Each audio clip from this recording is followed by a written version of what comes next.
தெனாலிராமன் கதைகள் 250. அரசியல் விளையாட்டு.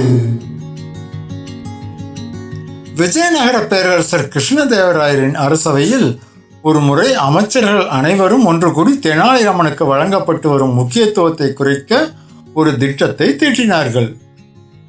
அவர்கள் மன்னரிடம் சென்று, மன்னா, நமது நாட்டின் மிக முக்கியமான அரசியல் முடிவுகளை எடுக்கும்போது ஒரு விகடகவி சபையில் இருப்பது முறையல்ல. அரசியல் என்பது தந்திரங்களும் ராஜதந்திரங்களும் நிறைந்தது. ராமகிருஷ்ணருக்கு வேடிக்கையாக பேச தெரியுமோ தவிர நுணுக்கமான அரசியல் விளையாட்டுகள் தெரியாது என்று புகார் கூறினார்கள். மன்னர் கிருஷ்ணதேவராயர் புன்னகையுடன், அப்படியானால் ஒரு போட்டி வைப்போம். நாளை காலை நமது நாட்டின் எல்லையில் உள்ள கிராமத்தில் இருந்து ஒரு பெரிய கல்லை யாராவது ஒருவன் சுமந்து வர வேண்டும். ஆனால் அந்த கல்லை சுமப்பவன் தரையில் கால் வைக்கக்கூடாது, குதிரை அல்லது யானை மீது ஏறவும் கூடாது. இது ஒரு அரசியல் சவால். இதில் யார் வெற்றி பெறுகிறார்களோ அவர்களே சிறந்த ராஜதந்திரி என்று அறிவித்தார். அடுத்த நாள் அமைச்சர்கள் குழப்பத்தில் ஆழ்ந்தனர். தரையில் கால் வைக்காமல் வாகனங்களை பயன்படுத்தாமல் எப்படி கல்லை சுமந்து வருவது என்று தெரியாமல் விழித்தனர். அவர்கள் பல தந்திரங்களை யோசித்தும் பலனளிக்கவில்லை. ஆனால் தெனாலிராமன் மிகவும் நிதானமாக ஒரு பெரிய பல்லக்கை ஏற்பாடு செய்தான். பல்லக்கினுள்ளே அந்த பெரிய கல்லை வைத்தான். பின்பு 4 உறுதியான வீரர்களை அழைத்து அவர்களை அந்த பல்லக்கை சுமக்க சொன்னான். தான் அந்த பல்லக்கின் மேற்கூரையில் அமர்ந்து கொண்டான். வீரர்கள் பல்லக்கை சுமந்து கொண்டு அரண்மனைக்கு வந்தனர்.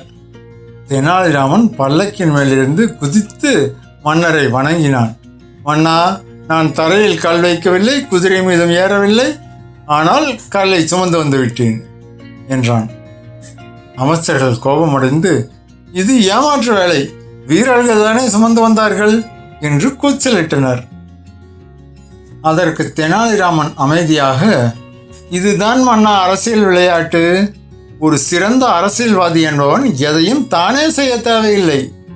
மற்றவர்களின் உழைப்பை தனது புத்தியால் சரியாக பயன்படுத்தி தான் தரையில் கால்படாமல் காரியத்தை சாதிப்பவனே சிறந்த ராஜதந்திரி என்று விளக்கினான்.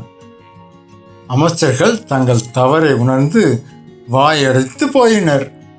மன்னர் கிருஷ்ணதேவராயர் தெனாலிராமனின் புத்திசாலித்தனத்தை பாராட்டி அவனுக்கு பொன்னாடை பொருத்தி கௌரவித்தார்.